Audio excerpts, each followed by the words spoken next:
ఈ కమిటాలు ఈరోజు కావడానికి ప్రధాన కారణం ఏంటంటే ఇక్కడ నాయక సుభాష్ అన్న. ఎందుకంటే అతనున్న సమయంలో నేను అంతకుముందు పక్క డివిజన్ కార్పొరేట్ ఉంటుంది. ఆ డివిజన్ కార్పొరేటప్పుడు ఈ కమిటాలు నిర్మాణం చేయాలని చెప్పి అడిగిన వెంటనే అప్పుడు ఇక్కడ నాకా ప్లేస్ ఉండేది, ఈ భవనాన్ని మొత్తం కూలగొట్టడం జరిగింది. తర్వాత అనుకోకుండా రిజర్వేషన్లో భాగంగా ఈ డివిజన్ రావడం జరిగింది. వచ్చినప్పుడు కూడా ఎట్టి పరిస్థితుల్లో మా వాడకు ఒక కమిటాలు కావాలని చెప్పి ఎప్పటికీ అడుగుతూ ఉండేవాడు. ఎందుకంటే ఇక్కడ మేడం 3 కులాలు ఉంటాయి. ఇక్కడ ఎక్కువ శాతం ఏంటంటే ఇప్పుడు ఎస్సీ, బల్య, బోయ, గౌడ 4 కులాలు ఉంటాయి.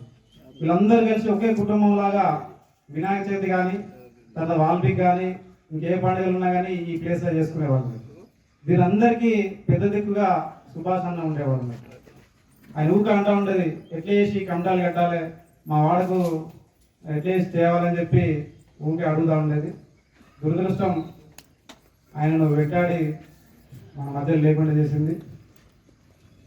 ఒక సందర్భంలో విలేకరులు సంతాప సభ పెట్టినప్పుడు సార్ కడెన్సీఆర్ సార్ వచ్చినప్పుడు ఒక చిన్న కోరిక అని చెప్పి సార్ని అడగగానే, సుభాష్ అన్న జ్ఞాపకార్థం సార్ ఖచ్చితంగా ఇక్కడ నిర్మాణం జరగాలి సార్, ఇంత అమౌంట్ ఇవ్వాలంటే ఎవరి వల్ల కాదు, 20 లక్షల రూపాయలు అంటే ఎవరి వల్ల కాదు, మీరు ఇస్తే అయితే సార్ అని చెప్పి అడగగానే సార్ నాకు సుభాష్ అంటే ఆయన టీడీపీ నుంచి నేను మంత్రిగా పనిచేసినందుకు నాకు చేదోడు వాదడుగా ఒక తమ్ముడు లెక్క నా పక్క పంట ఉన్న వ్యక్తి, నాకు అన్ని విధాలు సహకరించిన వ్యక్తి, ఖచ్చితంగా నేను ఆయన రుణం తీర్చుకోవాలంటే మాత్రం నేను కమిటాలు ఇవ్వాల్సిందే అని చెప్పి ఆ రోజు మాట ఇచ్చి కమిటాలు ఒప్పుకోవడం జరిగింది. స్టోన్ ఫౌండేషన్ స్టోన్ని ఈరోజు పెట్టుకోవడం జరిగింది.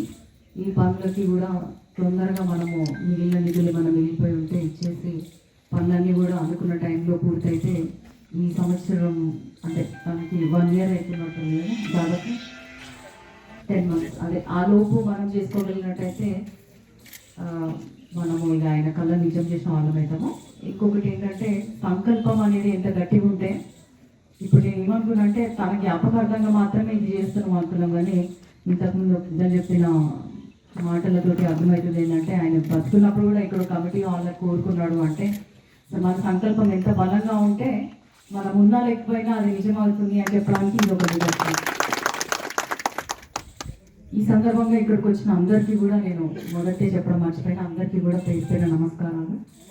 మనము ఉన్నా లేకపోయినా మన జ్ఞాపకాలు ఉండాలి అనుకోవడము, తర్వాత కుటుంబ సభ్యులు కూడా మా కుటుంబానికి ఆర్థికంగా సాయం చేయండి అనకుండా ఆయన జ్ఞాపకార్థంగా ఒక బిల్డింగ్ ఉంటే చాలు అనుకొని నిస్వార్థంగా ఆయన సంకల్పానికి వాళ్ళు కూడా తోడుగా నిలిచినారు కాబట్టి మనకి ఇది నిజమవుతుంది. లేకుంటే మనం అనుకున్నంత మాత్రానే జరగకపోవచ్చు.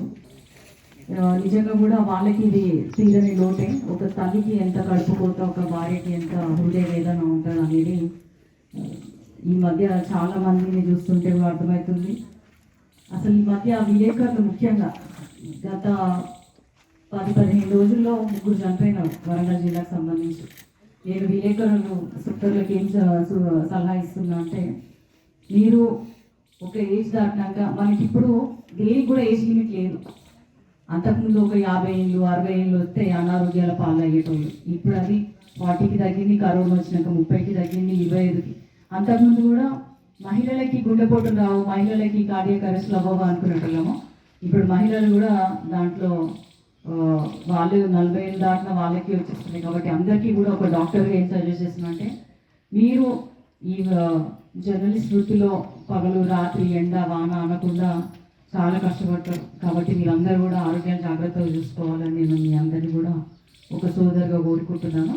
ఎందుకంటే ఒక మనిషి పోయిన లోటు అది ఎప్పుడు కూడా ఎవరు కూడా తీర్చలేనిది. పోయిన వాళ్ళందరూ మంచోళ్ళు, ఉన్న వాళ్ళందరూ వారికి తీపి గుర్తులాగా ఎప్పుడు కూడా ఆ వెలితి ఉండనే ఉంటుంది.